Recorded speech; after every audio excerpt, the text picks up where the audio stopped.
The top two commercial aircraft manufacturers in the world, Boeing and Airbus, both follow the same philosophy when it comes to designing new aircraft.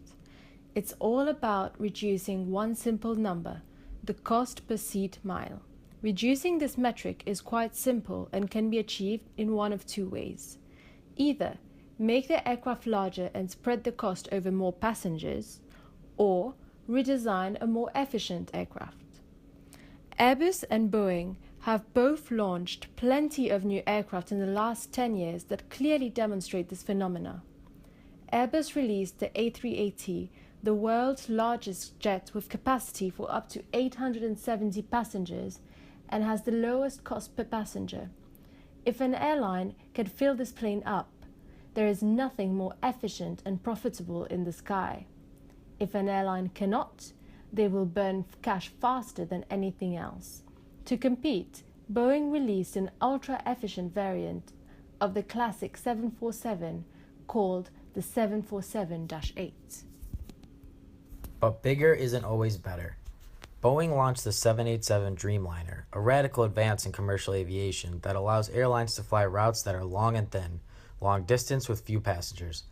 All Nippon Airways 787-8 flies only 169 passengers between Seattle and Tokyo.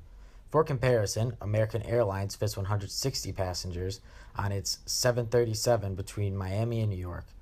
ANA would have a problem if it put its 250-passenger 777 between Seattle and Tokyo because the aircraft is too large for the market. ANA can't use a lower capacity 737 because it simply can't make the distance. This is why the 787 is so revolutionary, and it does it with magnificent efficiency. Airbus and Boeing have been releasing new variants of their entire fleet. Airbus is offering NEOs, new engine options, of all their aircraft families, the A320 and the A330, in addition to the new clean sheet design of the A350 and the A380. Boeing is offering a new 737 MAX, a 777X, the 787, and the new 747-8. All of these aircrafts from Boeing and Airbus are the most efficient ever made, but they're missing one thing: speed. With current speeds, you can be anywhere in the world within 24 hours. The barrier to flying is cost, not speed, so airlines will continue to focus on driving down costs rather than increasing speeds. Cost is the enemy of the masses, while time is the enemy of the privileged few. The last time speed was considered was in 1960 with the development of Concorde. With a top speed of 1350 miles per hour, Concorde was 145% faster than any aircraft available today, over half a century later. Concorde was the pinnacle of aviation and is still known today as an iconic representation of aerospace innovation. However, airlines couldn't bear the cost of fuel needed to fly Concorde, so all 20 were retired in 2003. Other than time savings, flying on Concorde was no real luxury.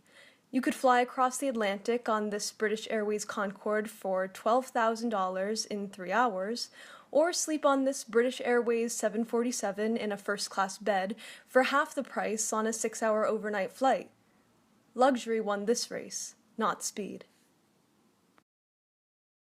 While you may not be able to fly any faster around the world, you can certainly do it in true opulence.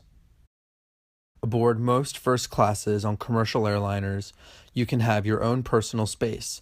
Many suites now even come with a door for some real privacy. It's not uncommon to find bars and even showers on board some commercial airliners. When given the option between speed and luxury, the public always chooses luxury. But now, nearly 60 years after Concorde, Supersonic is coming back. And while the Concorde proved to be uneconomical for commercial uses, 3 companies in the United States share a vision of supersonic air travel once again. The first is Aerion, based in Reno, Nevada. Aerion is developing the AS-2, the first supersonic jet since the Concorde. It can fly up to 1,150 miles per hour with 12 passengers on board. It's scheduled to debut in 2021 with a cool $120 million price tag. Aerion is fortunate to have the support of Airbus in its development, adding some certainty that the AS-2 will become a reality. Another company called Spike Aerospace is developing its own supersonic jet in Boston, Massachusetts, called the S-512. Fitting 18 passengers, Spike wants to eliminate the drag and structural weakness caused by windows by eliminating them altogether, replacing the windows with panoramic OLED screens. By fixing cameras on the outside of the aircraft, Spike is able to create a surreal flying experience like none other. The Spike S-512 comes in at $100 million and is expected to be launched in 2023.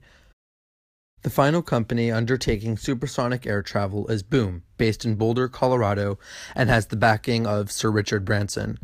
The Boom is the aircraft the general public is most likely to fly on.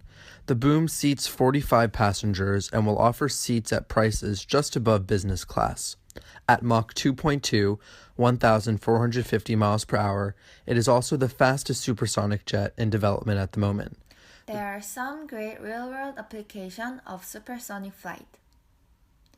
A businessman or woman can wake up in San Francisco, have breakfast and morning meetings, depart for Japan at 12 noon and arrive to Tokyo 4.5 hours later at 8:30 a.m., hold meetings for 4 hours, and then be back in bed in San Francisco by midnight. In business, time is money. Another situation could be in New York. Somebody could wake up and depart New York in the morning, arrive in time for afternoon meetings in London, go out to dinner, see a West End show, then return home to New York in time for a second dinner with your family and in time to tuck your kids in bed. The reintroduction of supersonic flight will open new business routes and set a new standard for what can be accomplished in a short 24-hour day.